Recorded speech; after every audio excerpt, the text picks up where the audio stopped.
आज हम बात करेंगे सूडान में जारी तबाहकुन तनाज़े की। ये एक ऐसा बहरान है जिसने लाखों लोगों की जिंदगियां तहस-नहस कर दी हैं और एक पूरी कौम को बर्बादी के दहाने पर ला खड़ा किया है। 1,20,00,000।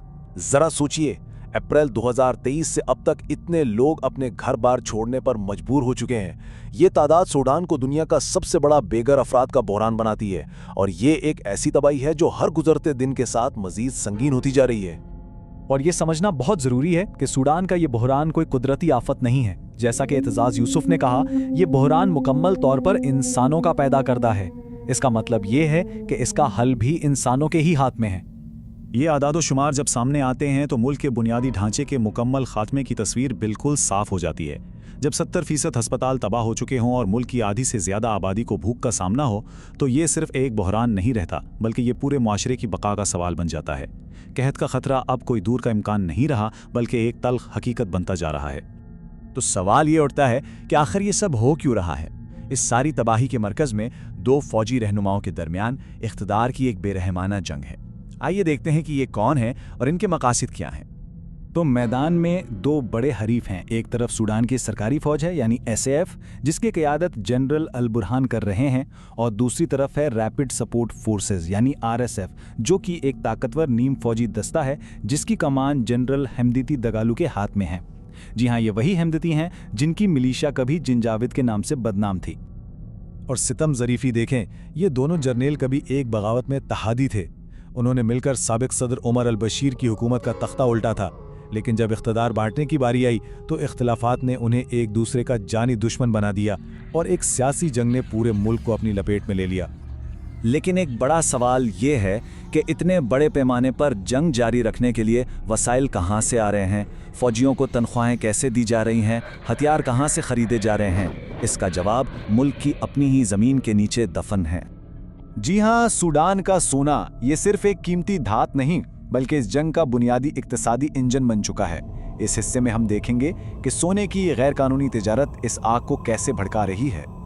इससे पहले कि हम आगे बढ़ें, एक चीज़ समझना बहुत ज़रूरी है कि कॉन्फ्लिक्ट गोल्ड या तनाज़े का सोना आखिर होता क्या है।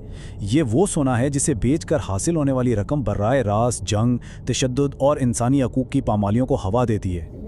तो जंग की ये मईशत एक तबाहकुन चक्कर पर चलती है।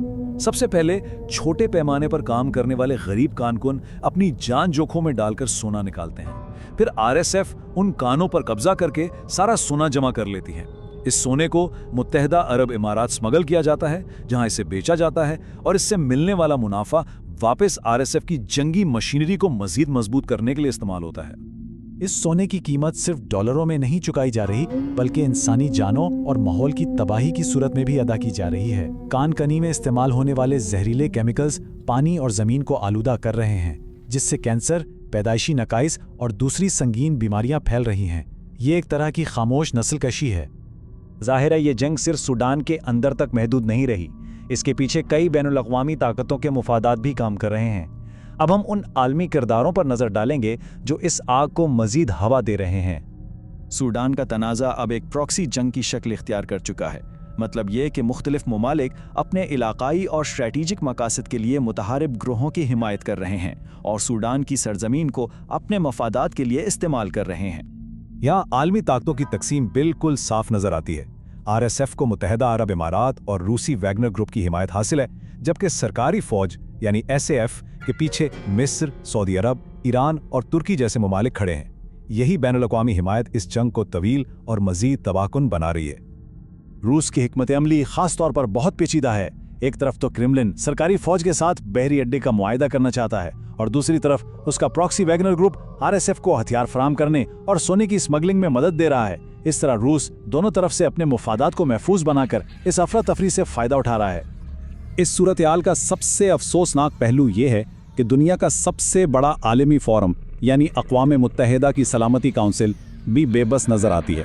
रूस अपने वीटो पावर का इस्तेमाल करके किसी भी बामानी बैनुल-अक़वामी मुदाखलत को रोक देता है, जिससे जंगी फरीक़ैन को खुली छूट मिल जाती है। तो अब इन आदादो शुमार और जोग्राफियाई सियासत से हटकर इस तनाज़े के सबसे अहम पहलू पर वापस आते हैं, और वो है इसकी इंसानी कीमत। क्योंकि जो कुछ आज हो रहा है वो सूडान की तारीख के एक तारीख बाब की हौलनाक बाज़गश्त है। ये समझना बहुत ज़रूरी है कि आरएसएफ कोई नया ग्रोह नहीं है। इसकी जड़ें बदनाम ज़माना जंजावेद मिलिशिया से मिलती हैं, जिसने 2000 की दहाई में दारफूर में नस्ल कुशी की थी।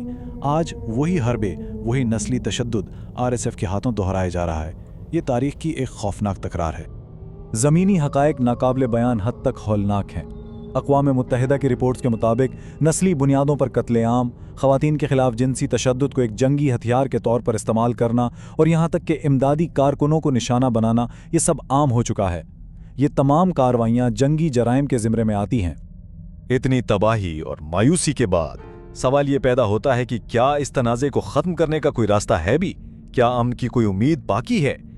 तो अमन का रास्ता क्या हो सकता है? माहिरीन कहते हैं कि एक कसीर जहती हिकमत अमली की ज़रूरत है। इसमें तमाम सूडानी फ़रीक़ैन के साथ मुज़ाकरात, जंगी फ़रीक़ैन पर बैनुल अक़वामी दबाव और सख्त पाबंदियाँ, सबसे पहले इंसानी अमदाद की फ़राहमी को यकीनी बनाना और पड़ोसी ममालिक को सालसी के लिए इस्तेमाल करना शामिल है।